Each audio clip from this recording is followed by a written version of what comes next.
Good morning. I'm wishing you a beautiful day today. We're going to try this again. We're going to try this again. It is 11:11. Mercury's in retrograde. I'm not going to give up. I'm going to keep trying. 42 days of lockdown, the second longest in history. This is the second time that President Trump has done such a thing. His first term, he outdid the other presidents as far as having the longest government shutdown, and now he's yet did it again. Republican leaders have notified their rank and file to expect a vote on a bill to end the record setting government shutdown as early as 4 p.m. Wednesday, which is tomorrow. So I know that everybody has had anxiety about it. People's lives have just been torn apart. People have been on the edge. But just know that we're nearing the end and we shall survive. So I'm going to share a picture here.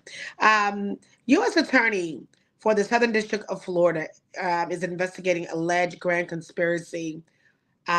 He called a division wide meeting after two prosecutors resigned who were asked to partake in an investigation into former intelligence and enforcement officials. Now, this is a Trump appointed U.S. Attorney, Jason Redding Quinones, called the impromptu meeting on Monday. And now everyone is on pins and needles, referring to prosecutors who are fearing being asked by the U.S. attorneys or his leadership team to work on a case that the president has said should lead to the arrest of an expansive list of individuals, one being former President Barack Obama and former CIA Director John Brennan. The Justice Department's approved a list, at least, I'm sorry, the Justice Department approved a list of 30 subpoenas on Friday, including Brennan and FBI official Lisa Page. Hmm.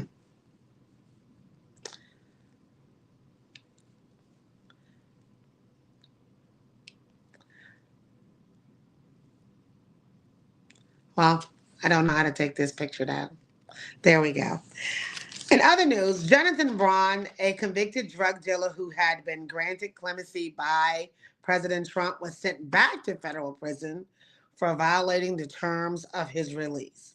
This is after being charged with new crimes. Braun was sentenced to 27 months on yesterday.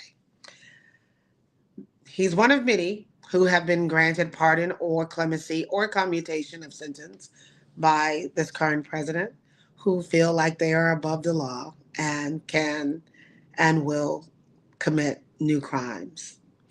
Upcoming this Wednesday, U.S. District Judge Jeffrey Cummins is expected to share more insight into whether he will provide equitable relief in the form of ordering federal immigration agents to release those people on interim alternatives to detention, which include ankle monitor programs or regular check-in appointments with immigration agents virtually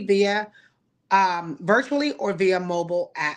I think that's a great idea, considering that they are people and considering that they do add some value to the well-being of our country. They are people too. Will there be $2,000 checks as a tariff dividend released to Americans? We'll see. President Trump posts a series of yet another promises that he has promised to do this and promised to do that on his True Social account to the American people.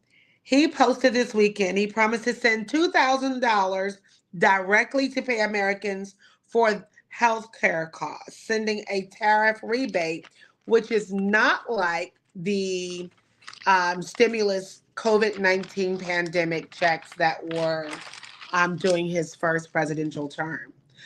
On Trump True Social on Saturday, Trump wrote, Republicans should give money directly to your personal health savings account. He said should. He didn't say that he would. So we have to listen before we get excited and start posting all of these narratives about we're going to get $2,000.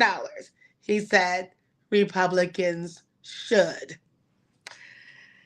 Okay, so on Monday, President Trump is asking the Supreme Court to review the $5 million civil judgment that found him liable of sexually abusing and defaming writer E. Jean Carroll.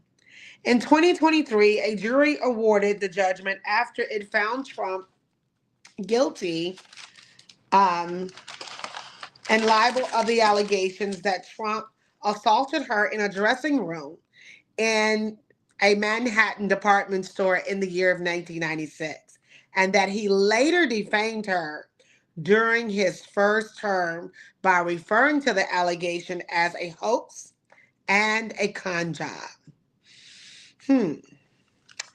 Should she? Should this $5 million be awarded to writer E. Jean Carroll? Yes, absolutely yes. And I hope that the Supreme Court deny his request to have the judgment reversed.